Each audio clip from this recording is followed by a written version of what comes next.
¿No tienen? Bueno, van a estar disponibles al final. Se está distribuyendo, perfecto. Ya, les va a llegar, calma. Entonces, este plan es una propuesta. Obviamente, en este proceso de transformación educativa, vamos a hablar con la gente, veamos qué es lo que le preocupa a la gente, cuáles son los grandes temas en los cuales la población paraguaya pone foco, y a partir de ahí vamos a revisar esto, conexiones, y vamos a establecer la política educativa en base a este pacto educativo, a este consenso, contrato social, como queramos llamarle, pero en la cual van a estar todos de alguna forma escuchados, todos. El eje final, el de eficiencia, nos plantea desafíos muy importantes. Y uno de ellos, y creo que Raúl ha de coincidir con nosotros, es el famoso proceso de desconcentración de la educación. Hoy día tenemos un sistema educativo muy centralizado, tenemos un ministerio que desde Asunción trata de incidir operativamente y con gente a todos los rincones del país, y eso nos torna tremendamente ineficientes, lentos, y nuestra respuesta no está y no se compadece de las necesidades reales de la gente, de los niños, de los maestros. Entonces, el siguiente, por favor. Uno de los ejes de la eficiencia, eso pasó, va a pasar por el hecho de fortalecer las instancias locales. Tenemos 18 unidades educativas, 17 departamentos y una en capital, que van a ser fortalecidas de modo tal que muchos de los procesos que hoy día se centralizan acá en Asunción tengan una respuesta local. Tengan una respuesta local. Y eso, imagino que más que nosotros, la gente que migra, que periódicamente peregrina a Asunción para buscar respuestas a sus problemas, va a ser la más beneficiada. Es una respuesta, estamos trabajando fuertemente en el fortalecimiento de los equipos locales de dirección departamental, en la configuración de una pequeña estructura que sea eficiente, dinámica y que sea capaz de dar respuesta a los reclamos, a las demandas y a las necesidades locales, de modo tal que esto sea mucho más dinámico. Es un ministerio que crece en matrícula de alguna forma, crece en cobertura, tiene planes ambiciosos, pero para eso debe reconfigurar su esquema de funcionamiento, porque así como está, la estructura, el esquema no va a responder en la dinámica necesaria y en el tiempo requerido a las necesidades futuras.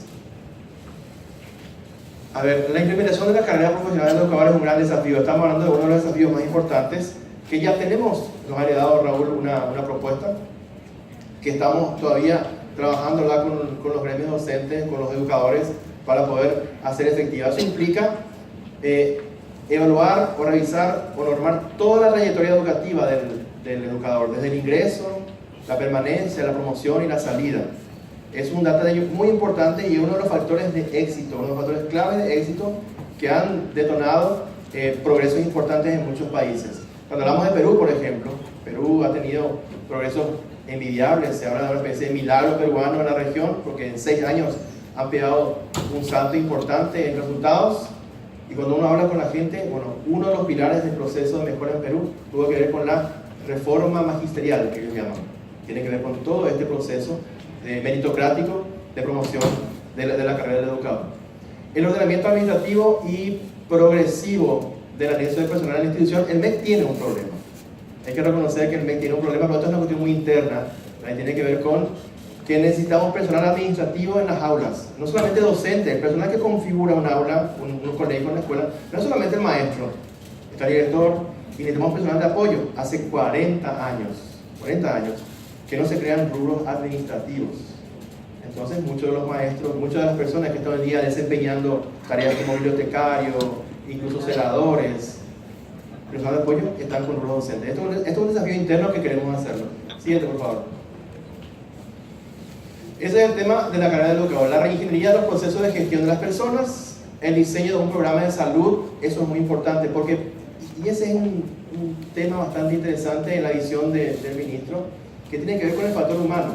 Todo lo que hacemos nosotros aquí, todo lo que pensamos, finalmente va a ser ejecutado e implementado por personas.